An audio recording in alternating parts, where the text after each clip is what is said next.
Last week I went to the stage show Godspell. Written in the 1970s, it sets the Gospel of Matthew to music. Debut songs like Day by Day, Oh Dear Lord. Who knows the song? Come on. You know the song? Yeah, 70s people, right. Well, it was produced by Dilworth and included girls also from Diocesan and our daughter. And they integrated the humour and the style of New Zealand's multicultural environment. Dilworth is a boarding school that only accepts boys from straitened familial circumstances. That's the words in the trust deed. I mention this because as a parent of a cast member, I attended the thank you speeches following the finale. Jesus, also known as Hato, spoke last. He talked about the community, particularly the community of the disciples' band of young people. Without knowing it, Jesus, Hato, concluded with an adaptation of a biblical verse. He said, "I no longer call you friends, for we are now family." Family can be a loaded word, used to erect a fence around nuclear heterosexual norms and reject outsiders. Yet it can be also used as a word that breaks down barriers and includes outsiders. And I can think of 3 instances of this latter sense. It was used by the gay community in the 1970s to express their solidarity with each other in the face of persecution. It is used by the Maori community with the word whānau to encompass all relations and relationships, the good, the bad, and the beautiful. And it was also used to describe the early church. The early church was made up of people who didn't fit into the normative understanding of family. Jesus spoke out against and flouted the rules of the patriarchal family, which was the dominant familial pattern. His movement attracted people who didn't fit with patriarchy, or whom patriarchy had despised or rejected. So women who didn't want to marry, or were abused in marriage, or widows, found the movement a safe place to be. Those who were considered sexually other, like eunuchs or prostitutes, also found it to be a safe spiritual place. So too for slaves, disenfranchised younger sons, and rebels. To use the words of Dom Crossan, the early church was a collection of nuisances and nobodies. They were a bunch of misfits, following the teaching of a misfit.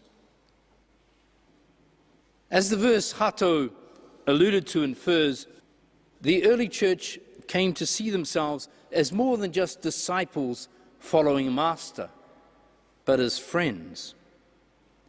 And they came too in time to see themselves not just as friends, but as brothers and sisters in a newly constituted family. It was, though, a radically different type of family. In this new family, they would have no longer a need for a patriarch to order them about and demand obedience. They now only had one parent, and that parent was God. They struggled to develop participatory leadership patterns to reflect their brotherly, sisterly equality. And ultimately, with the rise of monarchical episcopacy, they failed. I mention all this because in this early participatory church, the notion of Trinity developed. As with any idea, Trinity was shaped by experience. In this case, the experience of a church community as it supported, interacted, and cared for each other. Beginning with their earlier experience of knowing God in and through the ideas and person of Jesus, and feeling this Jesus presence still with them even though he died, as they ate and met and talked together. They developed a very radical notion of God as communion in the midst of their community. In this original development of Trinity, God was relational, God was multiple, and God was ineffable, meaning God was not bound by any form or metaphor or speech. God was a way for them to be in community together. However, that notion, like with participatory leadership, got caught up and ultimately subverted by the predominant cultural pattern of hierarchy, which demanded that God be the ultimate father or patriarch, and Jesus and Spirit, also divine, form a little triumvirate of power and glory to rule the universe. Monarchical hierarchy triumphed over participatory community. Also last week was the annual Robb Lectures at the University of Auckland. This year, Dr. Alison Gopnik, a naturalist philosopher, spoke about what we can learn from children under the age of 5. And one of the more interesting experiments seen on video was when an assistant brought a complicated toy into the room and handed it to a 4-year-old and left. The 4-year-old then spent half an hour exploring that toy and what it could do. This was compared with the same assistant bringing the same toy into another room, handing it to another 4-year-old, but this time explaining that if you squeezed one part of it, the toy would honk. The child then spent half an hour honking the toy and failing to find out that it did anything else. Sometimes I think that's what the church has done to God. We've told people that God is like a toy that honks, or maybe we're the toy that honks. You squeeze, God honks. Whereas I think God is far bigger, far more interesting than any one depiction, any one formulation. That's why I like the idea of Trinity, of God as a communion in which we are participant, as God as ultimate mystery. A number of my progressive colleagues, not all with American accents, are privately dismissive of this notion of Trinity. If God is simply 3 monarchical beings who share socks and spend time working out schemes how to defeat evil and save the world, then they might have a point.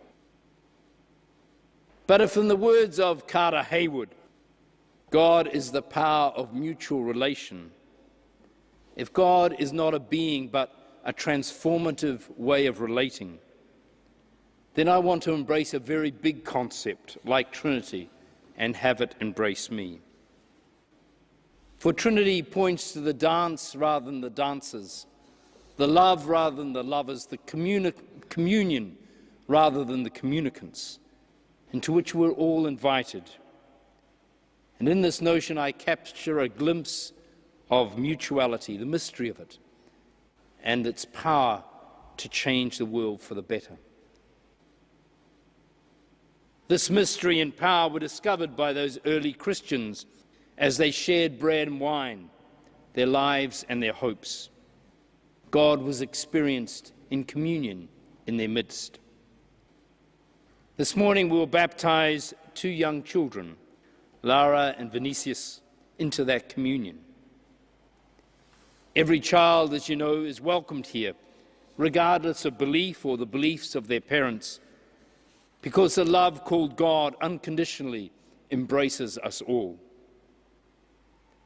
Yet that said, the love called God that we believe in is known in the mutuality of community. In order to experience the fullness of God, we need each other. We need to practice mutuality. We need to walk the self-giving, other-affirming way of communion. And then, day by day, we'll be known in God and God in us.